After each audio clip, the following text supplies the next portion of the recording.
deamination of amino acid is the process whereby amino group is removed from the amino acid to form what? A keto acid. So in transamination, we transfer the amino group from an amino acid to a keto acid to form a new amino acid and a new keto acid. So now that amino acid now, which is usually glutamate, undergo what? Deamination. It might not be glutamate, so it undergo deamination by removal of what? The amino group. So when you remove the amino group now as what? Ammonia, you form a what? A keto acid, usually a what?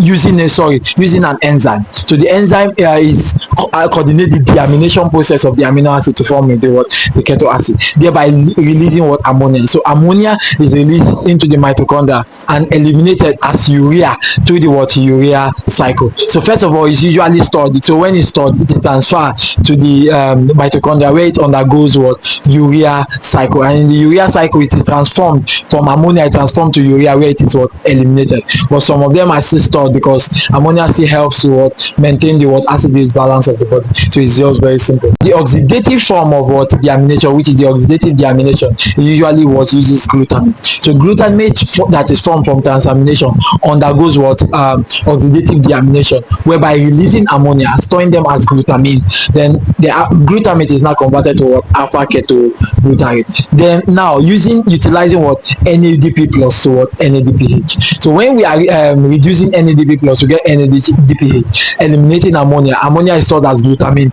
transferred to the mitochondria, where it what? Undergoes what? Urea cycle and reduced to form what? Urea, which is then eliminated from the body. Very simple. So this is what? Oxidative what? Deamination, using what? Glutamate as the what? Substrate. So oxidative deamination can also occur minorly using what? D and L amino acid. So the D form of the amino acid is the unnatural isomer of amino acid, while the L form is what? The FMN dependent amino acid. So now listen, when D amino acid and F amino acid are oxidized using what? D and L amino acid oxidase, they can form what? Alpha keto acid. So when you can form alpha keto acid from D and L what? Amino acid, very simple, using what? D and L amino acid what? Oxidase, then what will happen? Oxygen will be reduced to what? Hydrogen peroxide, and the hydrogen peroxide we utilize catalyst to form what? Water. Very simple. So we can form alpha keto acid the same way we reduce glutamate to alpha ketoglutarate. We can also do it minorly using D and L what? Amino acid, using D and L amino acid what? Oxidase, the same thing. We'll also do the same thing and release what? Ammonia. But in this one here, you are reducing what? Water.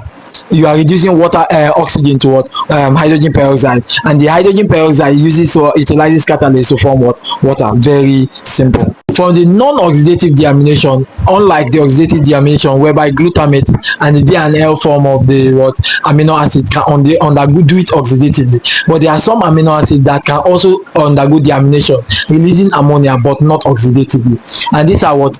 Serine, homoserine, threonine, also cysteine and homocysteine. These amino acids rather can undergo what? Deamination but not oxidatively. So serine, threonine and homoserine can also undergo deamination using pyridoxal phosphate for the transfer by the enzyme or dehydrogenase enzyme to form what? Alpha keto acid, while cysteine and homocysteine uses what? The phosphohydratase to form what? Alpha ketoglutarate. So these people can also undergo what? Deamination but not oxidatively.